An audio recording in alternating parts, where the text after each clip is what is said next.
ಓಂ ಶ್ರೀ ಮಹಾಗಣಾಧಿಪತಿಯೇ ನಮಃ. ಓಂ ಶ್ರೀ ಮಾತ್ರೇ ನಮಃ. ಓಂ ಶ್ರೀ ಗುರುಭ್ಯೋ ನಮಃ.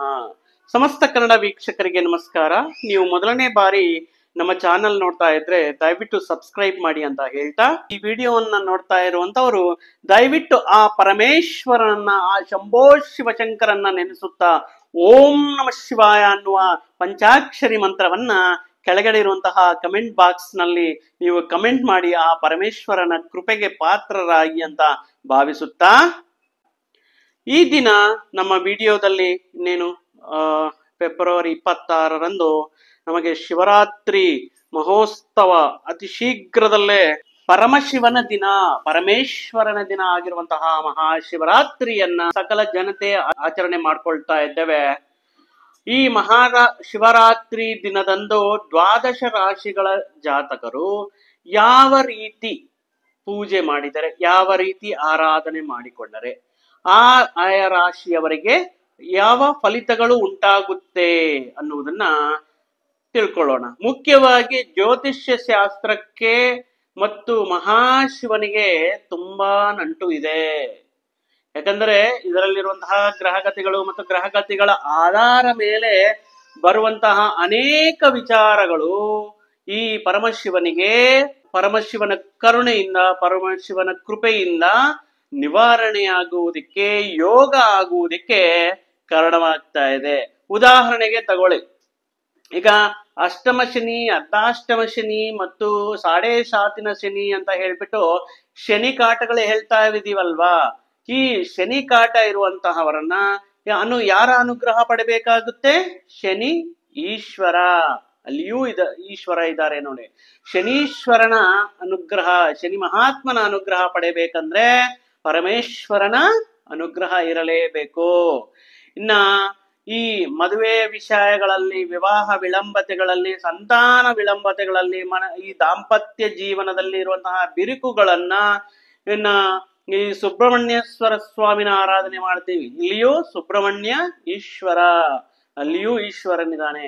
ಆ ಕಾರಣದಿಂದ ಈ ಜಾತಕ ನಕ್ಷತ್ರ ದೋಷಗಳ ನಿವಾರಣೆಗೆ ನಾವು ಬಹಳಷ್ಟು ಪರಮಶಿವನಿಗೆ ಪ್ರಸನ್ನವನ್ನು ಮಾಡಿಕೊಳ್ಳಲು, ಪರಮಶಿವನ ಅನುಗ್ರಹ ಪಡೆಯಲು ಕೆಲವಷ್ಟು ಪರಿಹಾರಗಳನ್ನ ಮಹಾಶಿವರಾತ್ರಿಯ ದಿನ ಆಚರಿಸಿದರೆ, ಪಾಲನೆ ಮಾಡಿದರೆ ಆಯಾ ದ್ವಾದಶ ರಾಶಿಗಳಿಗೆ ಅತ್ಯುತ್ತಮವಾದಂತಹ ನಕ್ಷತ್ರ ದೋಷ ಪರಿಹಾರವಾಗಲು ಮತ್ತು ಜೀವನದಲ್ಲಿ ಅವರು ಮಹಾ ಯಶಸ್ಸನ್ನ ಪಡೆಯೋದಕ್ಕೆ ಈ ಮಹಾಪರಮೇಶ್ವರನ ಅನುಗ್ರಹ ಮಹಾಶಿವರಾತ್ರಿ ಎಂದು ನಾವು ಪಡೆಯಬಹುದು. ಮುಖ್ಯವಾಗಿ ದ್ವಾದಶ ರಾಶಿಗಳಲ್ಲಿ ಮತ್ತೊಂದು ರಾಶಿಯಾದಂತಹ ಈಗ ವೃಶ್ಚಿಕ ರಾಶಿ ಜಾತಕರು ಯಾವ ರೀತಿ ಪೂಜೆ ಮಾಡಿದರೆ, ಯಾವ ವಸ್ತುಗಳಿಂದ ಪೂಜೆ ಮಾಡಿದರೆ, ಯಾವ ಪುಷ್ಪಗಳಿಂದ ಪೂಜೆ ಮಾಡಿದರೆ, ಅರ್ಚನೆ ಮಾಡಿದರೆ ಆ ಪರಮಶಿವನ ಅನುಗ್ರಹವಾಗುತ್ತೆ ಅನ್ನುವ ವಿಷಯದ ಬಗ್ಗೆ ನಾವು ಈ ವಿಡಿಯೋ ಮುಖಾಂತರ ತಿಳಿದುಕೊಳ್ಳೋಣ.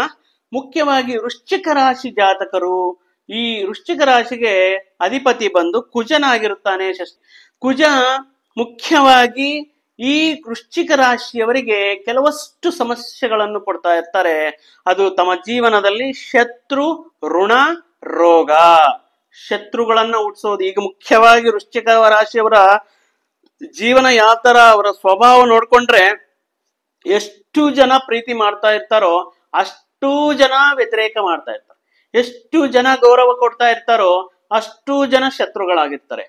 ಆ ಕಾರಣದಿಂದ ವೃಶ್ಚಿಕ ರಾಶಿಯವರಿಗೆ ಇವರಿಗೆ ಸ್ವಲ್ಪ ಇರುವಂತಹ ನೇರ ನುಡಿಯಿಂದ, ಇವರಿಗಿರುವಂತಹ ಮಾತನಾಡುವಂತಹ ವಿಧಾನದಿಂದ ಕೆಲವು ಶತ್ರುಗಳು ಇವರ ಜೀವನದಲ್ಲಿ ಹುಟ್ಟುಕೊಳ್ಳೋದಕ್ಕೆ ಕಾರಣವಾಗಿರುತ್ತೆ. ಆ ಕಾರಣದಿಂದ ಶತ್ರುಗಳ ನಿವಾರಣೆಗೋಸ್ಕರ ಋಣ ನಿವಾರಣೆ ಅಂದ್ರೆ ಮಾಡಿರುವಂತಹ ಸಾಲಗಳಾಗಿರ್ಬೋದು, ಹಣಕಾಸಿನ ವ್ಯವಹಾರಗಳಾಗಿರ್ಬೋದು, ಮಾಡಿರುವಂತಹ ವ್ಯಾಪಾರಗಳಲ್ಲಿ ಲಾಭಗಳಾಗಿರ್ಬೋದು, ಈ ಋಣ ಬಾಧೆಗಳನ್ನ ತೀರಿಸಲು, ರೋಗ ಬಾಧೆಗಳನ್ನ, ಅನಾರೋಗ್ಯ ಸಮಸ್ಯೆಗಳನ್ನ ಈ ನಿವಾರಣೆ ಮಾಡಲು ಈ ಪರಮ ಶಿವರಾತ್ರಿಯಂದು, ಮಹಾಶಿವರಾತ್ರಿಯಂದು ವೃಶ್ಚಿಕ ರಾಶಿಯವರು ಕೆಂಪು ವರ್ಣದ ಪುಷ್ಪಗಳಿಂದ ಈ ಮಂದಾರವಾಗಿರಲಿ, ದಾಸವಾಳ ಅಂತೀವಲ್ಲ, ದಾಸವಾಳ, ಕನಕಾಂಬರ, ಈ ಕೆಂಪು ವರ್ಣ ಇರುವಂತಹ ಗುಲಾಬಿ ಆಗಿರಬಹುದು, ಈ ಪುಷ್ಪಗಳಿಂದ ನೀವು ಪರಮಶಿವನನ್ನ ಆರಾಧಿಸಬೇಕು.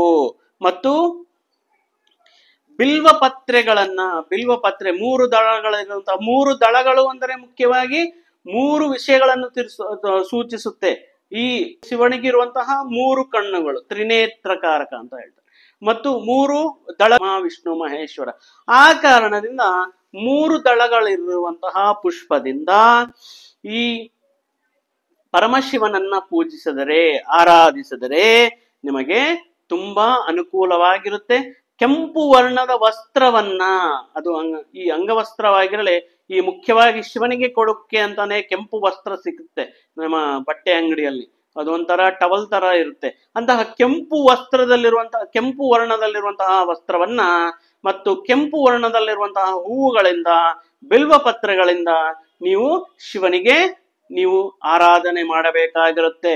ಬಿಲ್ವಪತ್ರೆಗಳನ್ನಿಟ್ಟುಬಿಟ್ಟು ಗಂಗಾಜಲದಿಂದ ನೀವು ಶಿವನಿಗೆ ಅಭಿಷೇಕ ಮಾಡಿದರೆ ವೃಶ್ಚಿಕ ರಾಶಿಯವರಿಗಿರುವಂತಹ ಗ್ರಹ ದೋಷ ಆಗಿರಲಿ, ಋಣ, ಶತ್ರು, ರೋಗ ದೋಷಗಳು ಎಲ್ಲವೂ ನಿವಾರಣೆಯಾಗಿ ಅವರ ಜೀವನದಲ್ಲಿ ಉತ್ತಮ ಯಶಸ್ಸು, ಉತ್ತಮ ಆರೋಗ್ಯ ಮತ್ತು ಉತ್ತಮ ಕೀರ್ತಿ, ಗೌರವ, ಪ್ರತಿಷ್ಠೆಗಳನ್ನ ಪಡೆಯೋದಕ್ಕೆ ವೃಶ್ಚಿಕ ರಾಶಿಯವರಿಗೆ ಈ ಮಹಾಶಿವರಾತ್ರಿ ಎಂದು ಇದೇ ರೀತಿ ಪೂಜೆ ಮಾಡಿಕೊಂಡರೆ ನೀವು ಅನುಕೂಲ ಫಲಗಳನ್ನ ಪಡೆಯಬಹುದು.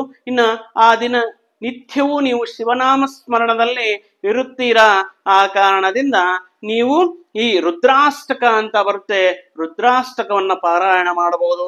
ಲಿಂಗಾಷ್ಟಕ, ಬ್ರಹ್ಮ ಮುರಾರಿ ಸುರಾರ್ಚಿತ ಲಿಂಗಂ ನಿರ್ಮಲ ಭಾಷಿತ ಶೋಭಿತ ಲಿಂಗಂ ಅನ್ನುವಂತಹ ಈ ಲಿಂಗಾಷ್ಟಕವನ್ನ ಪಾರಾಯಣ ಮಾಡುವುದರಿಂದ ನಿಮಗೆ ನಿಮ್ಮ ಜೀವನದಲ್ಲಿ ಅತ್ಯುತ್ತಮ ಮತ್ತು ಶುಭ ವಿಷಯಗಳು ನಡೆಯುತ್ತೆ ಅಂತ ಹೇಳುತ್ತಾ ನಾನು ಈ ವಿಡಿಯೋ ನೆಲೆಗೆ ಮುಗಿಸ್ತಾ ಇದ್ದೇನೆ. ಮತ್ತೊಂದು ವಿಡಿಯೋ ಜೊತೆಗೆ, ಮತ್ತೊಂದು ಆಸಕ್ತಿಕರ ವಿಷಯದ ಜೊತೆಗೆ ನಿಮ್ಮ ಮುಂದೆ ಬರ್ತೇನೆ. ಅಲ್ಲಿಯವರೆಗೂ ಸರ್ವೇ ಜನ ಸುಖಿನೋ ಭವಂತು, ಸಮಸ್ತ ಸನ್ಮಂಗಳಾನಿ ಭವಂತು. ಜೈ ಶ್ರೀರಾಮ್.